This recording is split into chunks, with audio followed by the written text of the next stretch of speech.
Hari ini saya akan membahas mengenai perikatan tentang kata sepakat atau kesepakatan dalam perjanjian. Kita melihat bahwa yang dinamakan kata sepakat adalah individu dengan individu.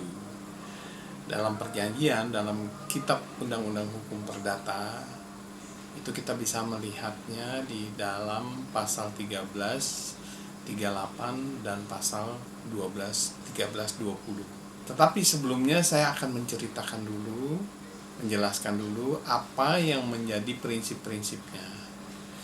Sama halnya dengan negara.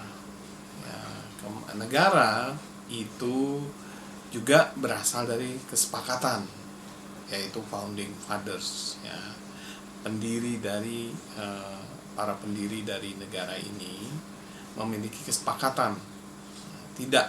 Memang tidak seluruhnya rakyat yang bersepakat, tetapi hanya founding father, karena pada saat itu tidak ada yang namanya pengambilan suara individu per individu di dalam masyarakat, ya, yang akan mendirikan negara, tetapi dipercayakan kepada founding father. Terciptalah negara, yang kemudian negara itu membuat konstitusi, dasar-dasar dari bernegara. Nah, yang paling penting dalam pasal dari konstitusi tersebut atau yang dikenal sebagai Undang-Undang Dasar 1945, pasal 1 ayat 3 menyatakan bahwa negara Indonesia adalah negara hukum. Apa yang dimaksud negara hukum? Bahwa kekuasaan negara itu dapat dilakukan dengan membuat peraturan yang sah. Diibaratkan bahwa seorang eksekutif misalnya, dia dapat bertindak dengan berdasarkan peraturan-peraturan yang telah disahkan. Jadi dia tidak bisa seperti orang biasa yang bisa bertindak tanpa ada dasar dari hukum. Individu lebih bebas kebanding negara. Negara harus berdasarkan hukum. Nah, tetapi tentunya apa bentuk dari kekuasaan negara itu? Yang kita tahu ada yang namanya trias politica, atau kita kenal yang dibuat oleh Montesquieu, ya, di mana ada eksekutif, legislatif, yudikatif. Mereka membuat undang-undang yang menjadi dasar suatu eksekutif misalnya untuk bertindak. Nah, setelah itu trias politika itu menjadi dasar, ya. Itu dilakukanlah pembagian kekuasaan, yaitu adanya yang tadi saya katakan eksekutif, legislatif, yudikatif. Eksekutif dia melaksanakan undang-undang, legislatif membuat undang-undang, dan yudikatif mengawasi. Nah, ini yang nanti akan menjadi dasar perjanjian. Suatu perjanjian dapat dipaksakan melalui yudikatif, ya. Jadi yang namanya negara itu dia bertindak melalui peraturan perundang-undangan, berbeda dengan individu.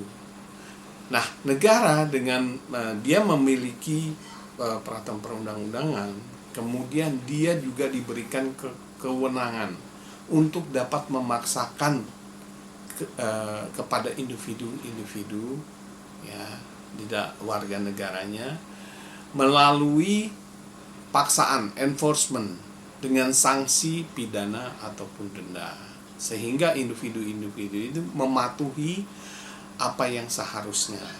Nah, sampai situ kita melihat bahwa inilah suatu struktur dari kekuasaan negara.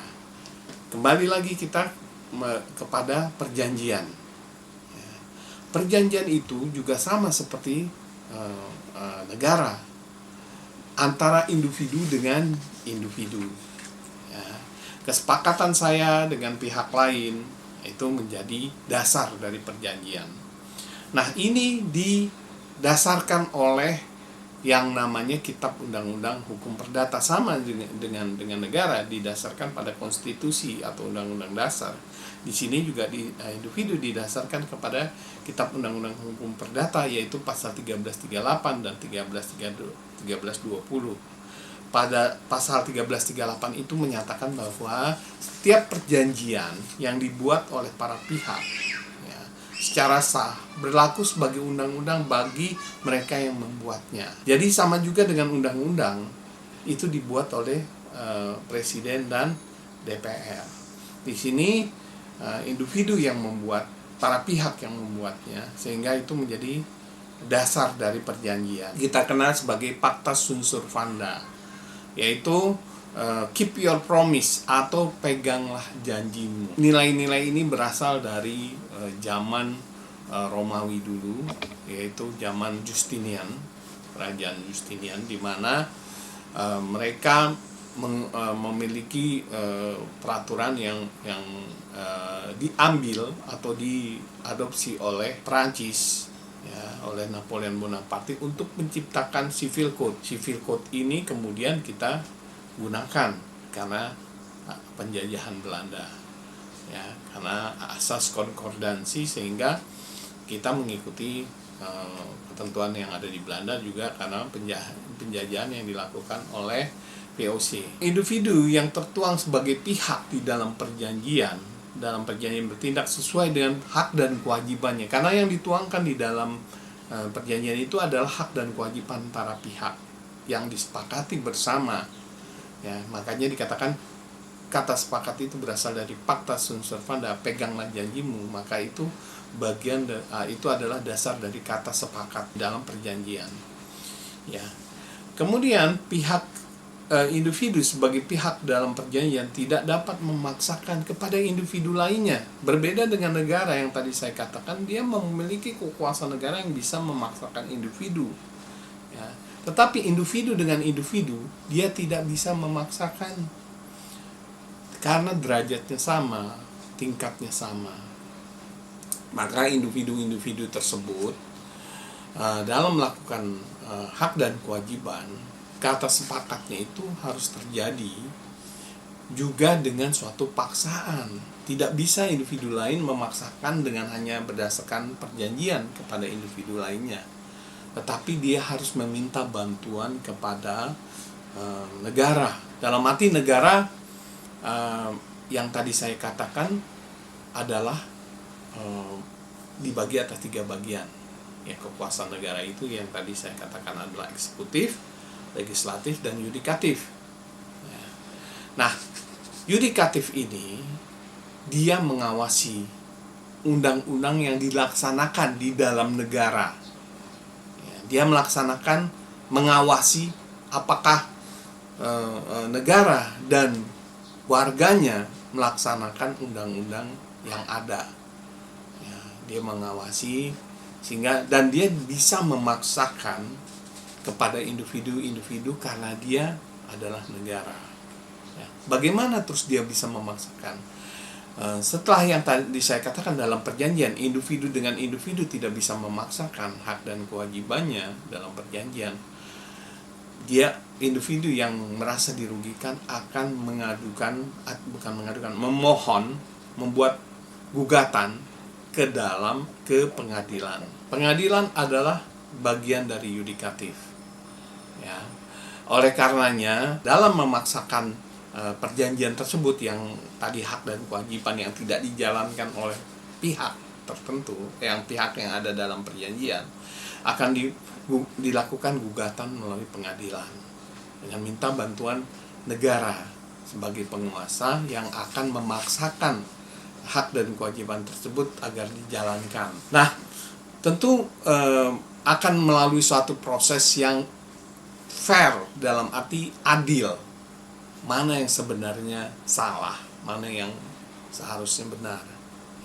Pengadilan akan memutuskan mana yang dianggap sebagai pihak yang melakukan prestasi dan mana yang memang memiliki hak untuk meminta kewajiban pihak lainnya. Nah, setelah putusan pengadilan, setelah melalui suatu proses, sehingga akhirnya hakim mengadili, ya, kemudian memutus. Dalam putusannya akan menjadi ingkrah ketika telah mencapai tahap banding ataupun kasasi, yang kita sebut sebagai putusan ingkrah van Voorde, putusan yang mengikat, ya, memiliki kekuatan hukum tetap. Tetapi ada juga di pengadilan kalau pihak lain tidak banding, itu juga menjadi ingkrah, menjadi ingkrah van Voorde. Nah, setelah mendapat putusan tersebut, baru pihak yang merasa dirugikan dapat memaksakan dengan meminta bantuan negara, dengan memaksakan haknya supaya dijalankan. Demikianlah topik hari ini. Sampai berjumpa dengan topik berikutnya yang akan lebih menarik lagi. Terima kasih.